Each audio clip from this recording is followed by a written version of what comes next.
Mr. Meadows put himself in this situation, and he must now accept the consequences. So I will support the Select Committee's adoption of this report, recommending the House cite Mark Randall Meadows for contempt of Congress and refer him to the Department of Justice for prosecution.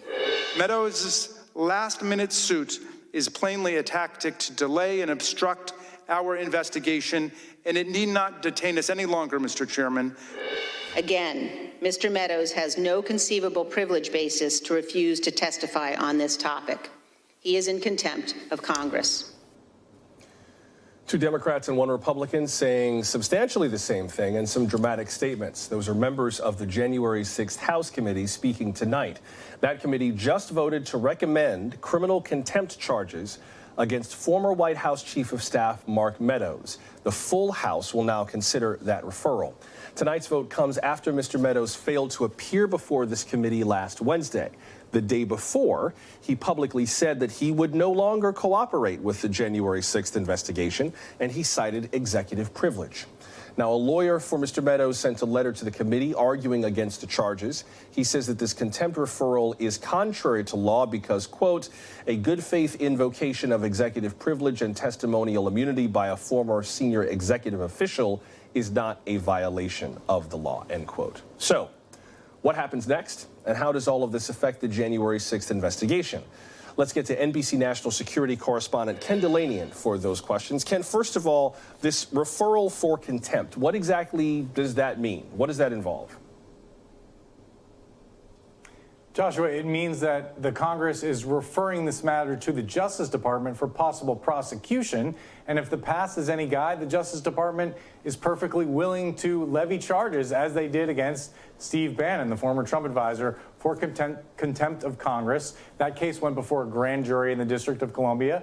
That's likely to happen here. There may be some different issues because Meadows was the chief of staff, was a government official, whereas Bannon was not during the time in question here. But it also means, Joshua, for all practical matters, that the committee's not going to get his testimony, because if he's charged with a crime, it takes many months for that to work its way through the judicial system. And in the meantime, he's not cooperating. And look, the committee is trying to get a report out by the spring. They have a calendar. So this becomes more of a symbolic exercise, a way for them to show that they mean business and send a message to other potentially recalcitrant witnesses that they better cooperate, Joshua. We should be clear also, Ken, if they refer these charges, they go to court and he's found guilty of contempt of Congress, that does not mean that he's required to testify, right? It might mean whatever punishment he faces, that does not include necessarily his testimony, right?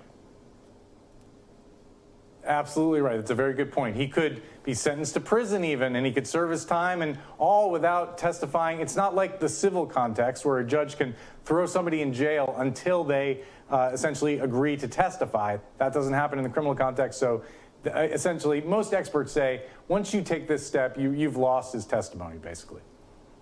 There was a Mark Meadows book tour that came up a number of times tonight. Tell us more about that.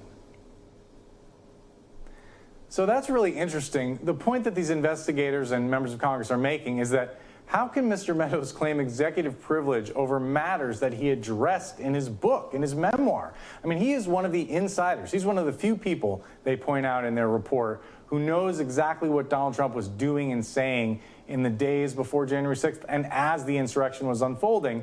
And he's claiming that some of those conversations are shielded by executive privilege, and that's not a crazy, unreasonable claim. But what the committee is saying is, but you've written about it in your book, sir, so how can you then claim privilege? And that may be a part of what the Justice Department considers when they decide whether to levy charges. Here comes a really simple, basic question, since this term keeps coming up. What is executive privilege? Lay out that concept for us and how it's relevant here. Simple question, but obviously it's relevant here.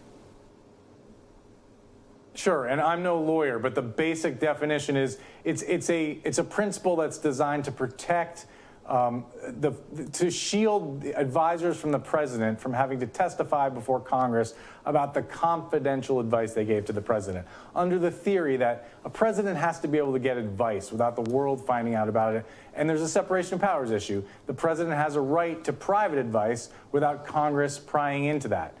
So that's the basic principle. But here it's very complex because the person who's claiming the executive privilege is not the current president, it's the former president.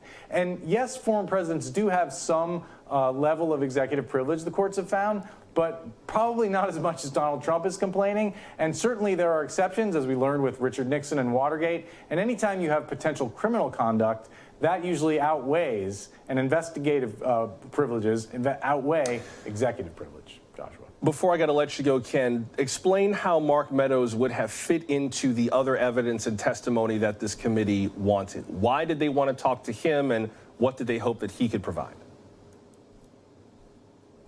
Well, they want to talk to him because it's very clear they're investigating what people did and said in the White House in the days leading up to this insurrection while the Stop the Steal rally was being planned, and whether anybody knew that violence was potentially going to happen. And they also want to talk to him about particularly what did the president say and do about the National Guard, because Meadows had an email exchange with somebody where he talked about the National Guard potentially protecting pro-Trump demonstrators at the rally. Well, this is, we don't know a lot about what Trump said with regard to the National Guard. We only know that there was a delay and that the Pentagon was holding up National Guard troops responding. So that's really important.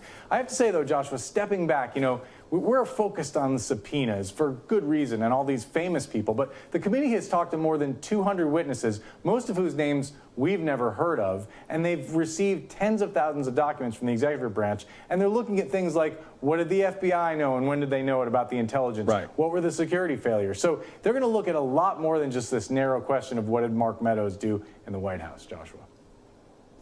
Thank you, Ken. That's NBC's Ken Dilanian with more on our breaking news tonight. Much appreciated.